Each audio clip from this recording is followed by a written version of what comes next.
नमस्कार, हमारे YouTube channel में आपका स्वागत है। मैं आंगनबाड़ी कार्यकर्ती शशि किरण। आज हम बात करेंगे अन्नप्राशन के बारे में। अन्नप्राशन आंगनबाड़ी बहनें जो 6 माह के बच्चों का अन्नप्राशन कराती हैं, उसके बारे में हम आपको पूरी जानकारी देंगे। फिर से हम एक बार कह रहे हैं कि जो हमारी आंगनबाड़ी बहनें 6 माह के बच्चों का अन्नप्राशन कराती हैं, उसी के बारे में हम आज आपको जानकारी देंगे कि अन्नप्राशन क्या है, अन्नप्राशन क्यों ज़रूरी है और अन्नप्राशन हम क्यों करेंगे, अन्नप्राशन का सही ढंग कैसे मनाएंगे। आज हम इसी बिंदु पे बात करेंगे। वही हमारे पुराने 3 बिंदु हैं, 3 बिंदु ही हैं हमारे पुराने, 3 बिंदु ही रहेंगे। क्या, क्यों और कैसे। अन्नप्राशन क्या है, अन्नप्राशन क्यों करें हम और अन्नप्राशन कैसे मनाएं हम। सबसे पहले हम आपको बता दें कि अन्नप्राशन क्या है। आप लोग अन्नप्राशन तो कराती हैं, लेकिन ये नहीं जानते हैं कि अन्नप्राशन क्या है, हम क्यों करेंगे, किस ढंग से करेंगे। तो आज हम उसी बिंदु पे आपसे बात कर रहे हैं कि अन्नप्राशन क्या है। अन्नप्राशन एक प्रथा है, एक संस्कार है, एक रीति है, रिवाज है, जिसको हमारे आज से नहीं, बहुत पहले से ही दादा परदादा हमारे पूर्वज सभी लोग मनाते चले आए हैं। उसी को हम एक नियम और पद्धति के अनुसार से हम मनाते हैं। उसके पीछे एक जिम्मेदारी रख करके अन्नप्राशन को हम मनाते हैं। अन्नप्राशन 6 माह से अधिक उम्र के बच्चों का ही होना चाहिए।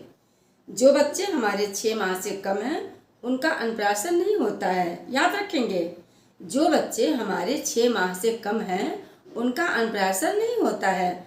जो बच्चे हमारे 6 माह से अधिक उम्र के हैं, हम उन्हीं बच्चों का अन्नप्राशन मनाएंगे, उन्हीं बच्चों का अन्नप्राशन करेंगे। 6 माह से नीचे वाले बच्चों का अन्नप्राशन बिल्कुल नहीं करेंगे। बात आप ध्यान रखेंगे, इस बात को आप ध्यान रखेंगे कि अन्नप्राशन आप जब भी कराएंगे, अन्नप्राशन आप जब भी कराएंगे तो बच्चा 6 माह से ऊपर का ही होना चाहिए। अन्नप्राशन एक रीति है, एक रिवाज है, यह बहुत दिन से चला आ रहा है। यह कोई नया नियम नहीं है, कोई नई पद्धति नहीं है जो हम आज बना रहे हैं, आप आज जान रहे हैं। नहीं, यह बहुत पुरानी पद्धतियां हैं, बहुत पुरानी पद्धतियां हैं। अन्नप्राशन 6 माह तक का बच्चा सिर्फ माँ का जैसे दूध पी रहा है, तो उसका दूध से पेट नहीं भरेगा, दूध से पेट नहीं भरेगा। उसको 6 माह के बाद उसको कुछ ऊपरी आहार की आवश्यकता है। 6 माह के बाद उसको ऊपरी आहार की आवश्यकता है, तो हम उसको क्या कराएंगे, अन्न को ग्रहण करता है, अन्न ग्रहण करेगा। तो अन्न ग्रहण कब करेगा, जब उसका हम अन्नप्राशन करेंगे। अन्नप्राशन के बाद बच्चे का विकास और सही पोषण के लिए दूध के साथ साथ खाद्य पदार्थों की भी आवश्यकता होती है। जैसे जैसे बच्चा बड़ा होगा, दूध पिएगा और सारी चीज़ें करेगा, तो उसको खाद्य पदार्थ की भी आवश्यकता होगी। इसी रीति रिवाज के बाद बच्चों को सही खाद्य पदार्थ खिलाएंगे। इसी रीति रिवाज के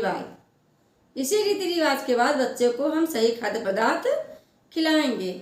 यह तो हो गया हमारा अन्नप्राशन क्या है। अब अन्नप्राशन की जरूरत क्यों पड़ी। हमने अभी तक आपसे बात किया कि अन्नप्राशन क्या है, रीति रिवाज है, परंपरा है, जिसको दादा परदादा मनाते चले आए हैं। उसको आज हम लोग भी अपने सिस्टम से, अपनी पद्धति से मनाते हैं, ताकि लोगों को पता चले कि बच्चे को 6 माह के बाद ऊपरी आहार की आवश्यकता है, उसको खिलाना है। लेकिन अब हम उसके बाद क्या बात करेंगे कि अन्नप्राशन की जरूरत क्यों पड़ी। आपको यह भी जानकारी होनी चाहिए, क्योंकि आपको सिर्फ क्या और कैसे पे ही हम लोग काम करते हैं, क्या और कैसे पे ही कार्य करते हैं, उसकी जरूरत क्यों पड़ी, इस पे हम काम नहीं करते हैं। तो आज हम इसी पे बात करेंगे कि आवश्यकता क्यों पड़ी, इसकी जरूरत क्यों पड़ी। ध्यान रखेंगे, अगर कोई पूछ ले अन्नप्राशन क्यों कराती हैं, तो इसका जवाब नहीं मिल पाता है। अन्नप्राशन क्यों कराया जाता है, उसका जवाब नहीं मिल पाता है। तो सबसे पहले हमसे कोई पूछेगा कि अन्नप्राशन आप क्यों कराती हैं, तो हम तुरंत बताएंगे कि बच्चे के विकास के लिए पोषक तत्वों की ज़रूरत है, उसकी आवश्यकता पड़ती है 6 माह के बाद, इसीलिए हम अन्नप्राशन कराते हैं। हम आपको बार बार कह रहे हैं, हमारा सिर्फ एक ही काम है, पोषण पे ही कार्य करना। पोषण पे ही कार्य करना है अन्नप्राशन के माध्यम से। और हमारे पास तो बहुत सारे काम हैं, लेकिन अन्नप्राशन के माध्यम से हमारा एक ही उद्देश्य है, पोषण पे कार्य करना। बच्चा जैसे जैसे बड़ा होगा, बच्चा जैसे जैसे बढ़ेगा, उसको माँ के दूध के साथ पोषक तत्वों की भी ज़रूरत होगी, उसको खाद्य पदार्थों की ज़रूरत होगी। इसलिए हम बच्चे को ऊपरी आहार देंगे। ऊपरी आहार में क्या देंगे हम? हमारे घर में जो कुछ भी बना है, क्या बना है? दाल बना है, भात बना है, रोटी सब्जी, खीर, पनीर, मीट, मुर्गा, जो कुछ भी बना है सब कुछ बच्चों को धीरे धीरे खिलाएंगे। लेकिन कैसे खिलाएंगे? अलग कटोरी में खिलाएंगे, अलग चम्मच से खिलाएंगे, अलग हाथ से खिलाएंगे, अलग से खिलाएंगे। किसी बड़े बुजुर्ग के साथ बैठा करके नहीं खिलाएंगे, क्योंकि बड़े बुजुर्गों के साथ बैठ के खाएगा तो पता ही नहीं चल पाएगा कि हमने बच्चे को सही तरीके से खिलाया कि नहीं खिलाया, बच्चे ने क्या खाया। बच्चा बड़े बुजुर्गों के साथ एक दो को खा करके हट जाएगा। इसलिए हम ध्यान रखेंगे, जानिए कि हम बच्चे को अलग कटोरी में खिलाएंगे, अलग से खिलाएंगे, उसको समय देकर खिलाएंगे, गोद में लेकर खिलाएंगे, वही खिलाएंगे जो हमारे घर में बन रहा है। क्या बन रहा है? दाल चावल रोटी सब्जी खीर पनीर दूध, जो भी बन रहा है सब चीज़ बच्चे को खिलाएंगे, थोड़ा थोड़ा थोड़ा थोड़ा थोड़ा। हम अन्नप्राशन कैसे करें?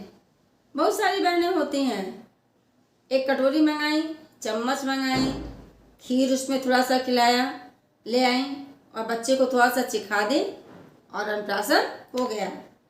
तो हम अब बात करेंगे कि हम अन्नप्राशन कैसे करें, किस विधि से करें, किस तरह से करें कि देखने में अच्छा लगे, लोगों को पता चले कि हम अन्नप्राशन किए हैं।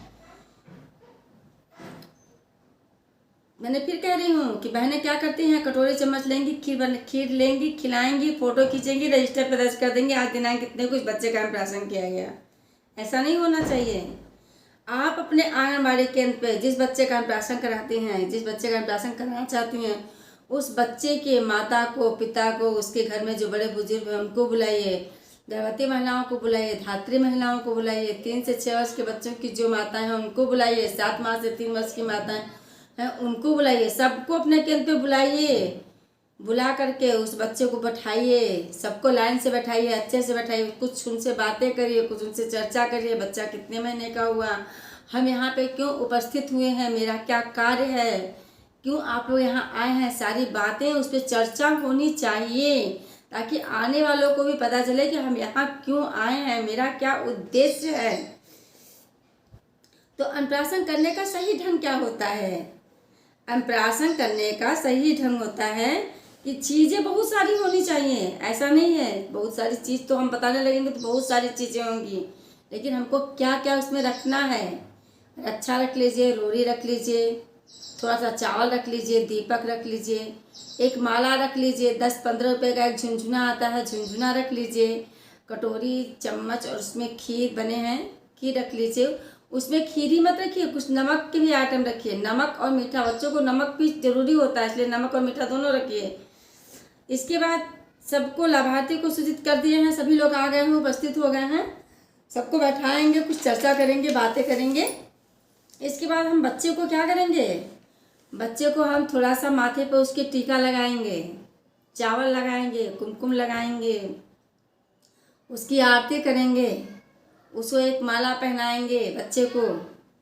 लोगों को कहेंगे थोड़ा एक दो सोहर ओहर भी गाइए, गाना गाइए, गीत मंगल भी होना चाहिए, गाना बजाना भी होना चाहिए, गीत मंगल होगा, गाना बजाना होगा, बच्चे की आरती करिए। इसके बाद बच्चे को खीर खिलाइए, फिर वहाँ पे जितने लोग उपस्थित हैं सब लोग थोड़ा थोड़ा बच्चे को खीर खिलाएं। इस तरह से मनाइए ताकि देखने में अच्छा लगे, गांव के लोग भी जाएं तो कहें कि हाँ आज इनके बच्चे का आंगनबाड़ी बहन ने अन्नप्राशन किया है, उनको टीका लगा है, चंदन लगा है, माला फूल पहनाया गया, बच्चे को कटोरी चम्मच दी गई, उपहार में बच्चे को खिलौना दिया, जो कटोरी चम्मच है वो बच्चे को दे दीजिए कि आप इसी कटोरी चम्मच से बच्चे को खिलाएंगी।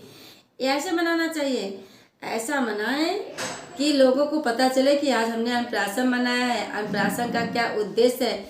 इसलिए हम क्या क्यों कैसे तीनों पे काम करेंगे, क्या क्यों कैसे तीनों पे काम करेंगे, तभी हमारा कोई कार्यक्रम सफल होगा। बाकी आप लोग तो बेहतर जानते हैं, करते भी हैं, लेकिन मैं उन बहनों के लिए वीडियो बनाती हूँ जो बहनें नहीं जानती हैं, जो बहनें नहीं करती हैं अपने आंगनबाड़ी केंद्र पे, कुछ भी नहीं जानती हैं। बहुत सारी बहनें तो बहुत अच्छा काम करती हैं, बहुत अच्छा काम करती हैं, सुपर सुपर काम करती हैं, लेकिन कुछ बहनें 0% भी काम नहीं करती हैं क्योंकि उनको आता ही नहीं है। तो शायद ये वीडियो देख करके, ये सुन करके उनके अंदर कुछ जिज्ञासा हो कि मेरी एक आंगनबाड़ी बहन ने मुझसे कुछ बताया है तो मैं भी कुछ करूं। इसीलिए मैंने अन्नप्राशन क्या है, अन्नप्राशन क्यों और कैसे कब मनाते हैं, इस पे मैंने चर्चा किया है। बाकी आप लोगों को मेरा ये वीडियो कैसा लगा, लाइक कमेंट शेयर जरूर करिएगा। नमस्ते।